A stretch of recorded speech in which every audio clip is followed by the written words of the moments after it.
So you saw those boss kills and you're just asking already, what is he using? This is world record Lepic. So remember when the devs said that there was builds stronger than the rocket spam on Glay? Yeah, they were talking about this because this literally turns bossing into a complete joke. In this video, I'm going to show you my bossing build, the weapons that I'm using with it, and the reactors along with the components that I'm pairing with that setup. After that, I'm going to show you a mobbing build, the reactor components, and the weapons I like to use as well. Alright, so after all my testing, the outcome is this module setup. So one thing to keep in mind, this Lepic build is purely glass cannon. He takes that to the next level. You might have seen some builds just focus on straight damage, no HP, but this guy says, no, I am the true glass cannon fantasy here. As I go over the mods, I will tell you which ones are flexible and give you a little bit of an explanation as to why we're socketing the ones that we do. First up, we got Firearm Master. Reloading weapon increases skill range, changing weapon increases skill power. So simply by just switching weapons, we're going to proc the skill power buff. I do like to reload my gun before I pop to get that skill range in case the boss likes to move away from the low bomb detonations. We got front lines for skill critical hit damage and skill critical hit rate. On this point, I will tell you that we're focusing on this damage for skill crit,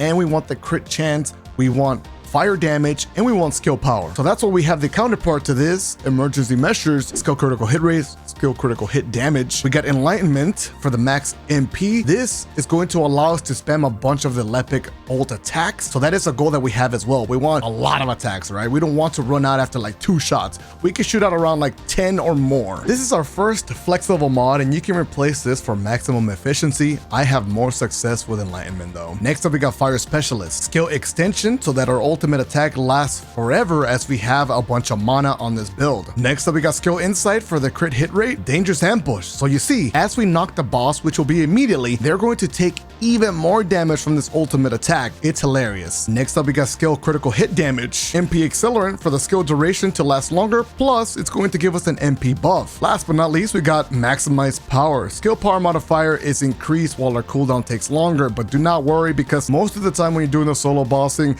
these guys are dead before you even need another ult. So you see these mods and you're like, okay, that's my bossing build. I'm ready to move on and go get some solo boss kills. That's the build. It's not. This is like 80% of the way done. And this is okay because it might seem complicated, but look, you're investing all this time build crafting and the results are justifiable. 5-second boss kills, 10-second boss kills. It's ridiculous. It is so much worth the investment. That is going to take me to the weapons section. And surprise, surprise, you actually don't need any type of weapon, which is wild to think about. The weapon is going to depend on whether or not they have 2 special mods, right? We got the sharp precision shot and the fire rate up. If you can slot these in combination with your reactor, you'll be able to take advantage of ultimate Lepic much better. So in my example, I'm going to be using the perforator. We got sharp precision shot. This mod is key because as we hold down the trigger, our fire rate is going to increase, and that is going to allow us to spam shots at the bosses to get those crazy time to kills. Combine that with fire rate up,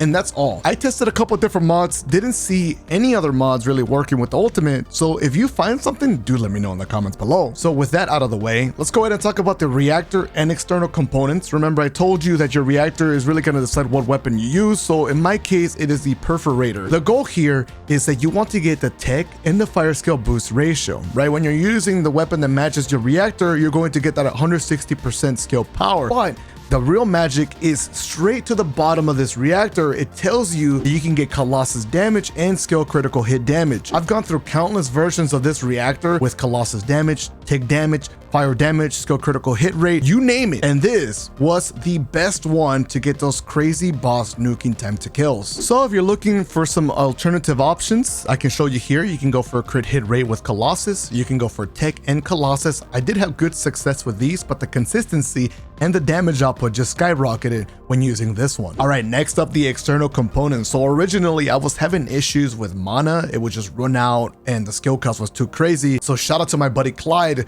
who suggested using MP mods on my components. And that's exactly what I went for. And it was game changing. So this one has MP recovery out of combat. The most important one here is the max MP on your sensor. Next up, we got MP recovery modifier.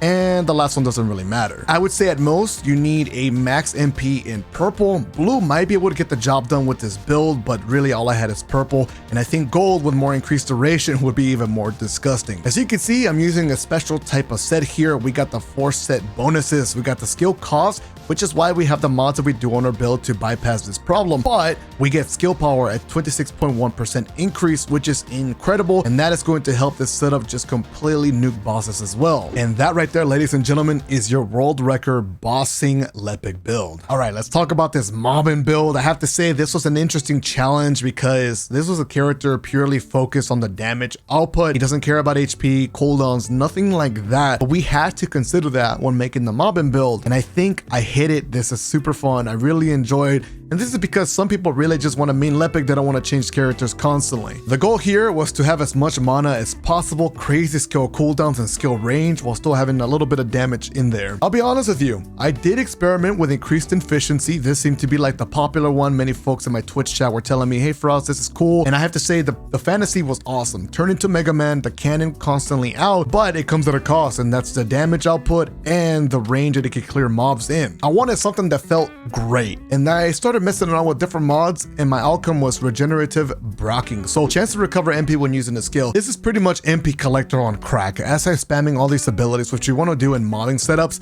I'm just constantly getting MP back, and it's absolutely delightful. So for the rest of the mods, we're going to focus on tech, mainly because I got skill cooldown. Of course, it's going to give me a bit more damage. We got MP conversion for the skill cooldown. This is a flex for nimble fingers. Next up, we got fire specialist, skill expansion for the skill effect range so that our grenades do more damage. R3 is going to pull in enemies from further ranges, and our ultimate attack is going to clear more spaces as we spam those bombs. Next up, we got critical hit rate. We got enlightenment for the max MP, emergency meshes for some damage. We got iron defense to give us a skill power modifier and some defense. Last but not least, we got a flex. It's either between MP collector or HP collector, whatever you feel like you need here. MP for me because I wasn't having issues staying alive. I could just spam even more abilities. Sure, the MP return at the 4% chance or whatever is not the greatest, but it's still there. And in combination with the Transcendent mod, you literally never have to go pick up mana cubes. It's great. While the alternative being HP collector, you're going to get some HP as you run around, which this build definitely does need. So if you're finding issues with the health packs and whatnot,